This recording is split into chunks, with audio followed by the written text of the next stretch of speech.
Hello, folks. It's time for another Letters to an Asexual with your host, Swank Ivy. This will be number 123.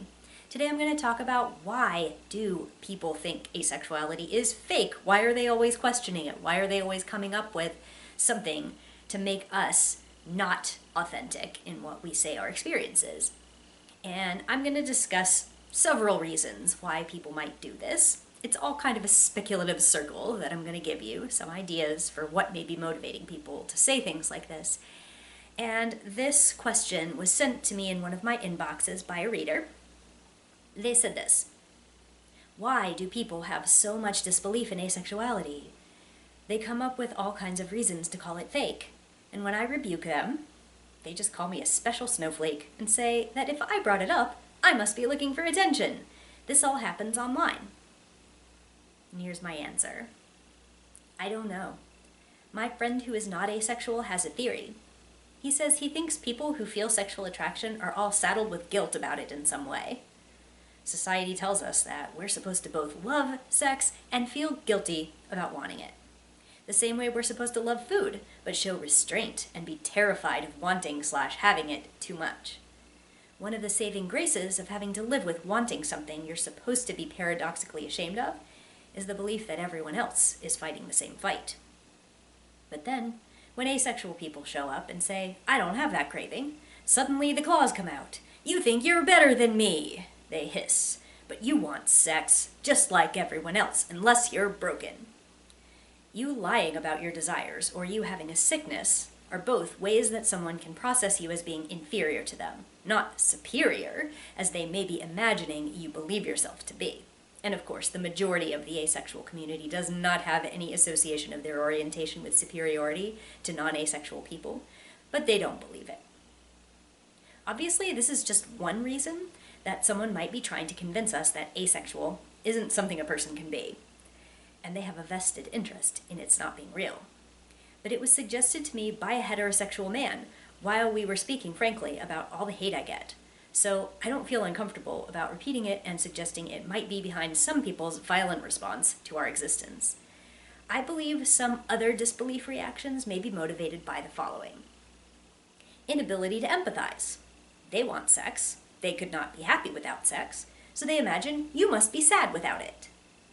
Assumption that all people have some level of desire.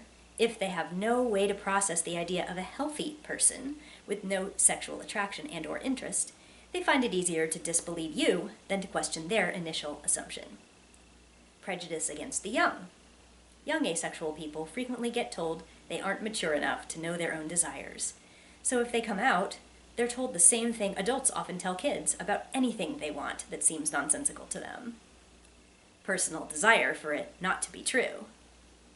If the person has a personal reason for not wanting you to be asexual, such as wanting you as a sex partner or hoping you will have children, they may be more likely to bully you about it.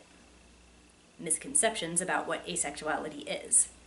Most of us have been told, but you have genitals, so you are a sexual being. The end.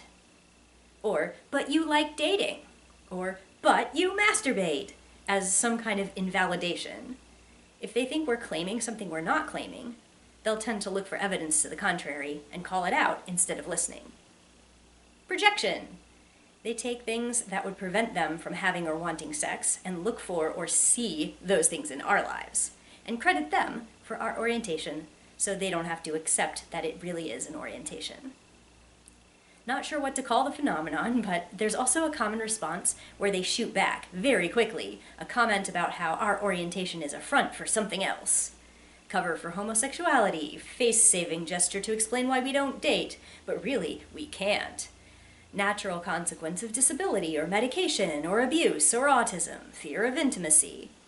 It's pretty common for people who don't want to accept that we can be this way, regardless of whether we have complicating factors, without blaming those factors and invalidating the asexuality part.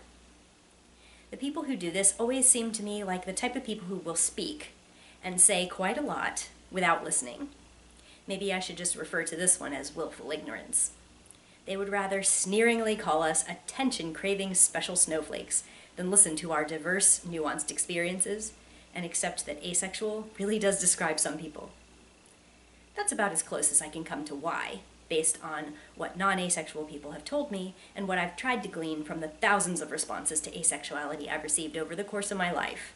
It all boils down to not wanting to listen, and the nastier ones boil down to them personally feeling they would lose something if they accepted that it is real. So that answers that. I'm sure there are some possibilities, some motivations that I didn't cover here, and if you have some suggestions, feel free to share them in the comments. But that's where I'm going to end this one. And yeah, I'll see y'all next time I come up with something to complain about. Thanks for watching.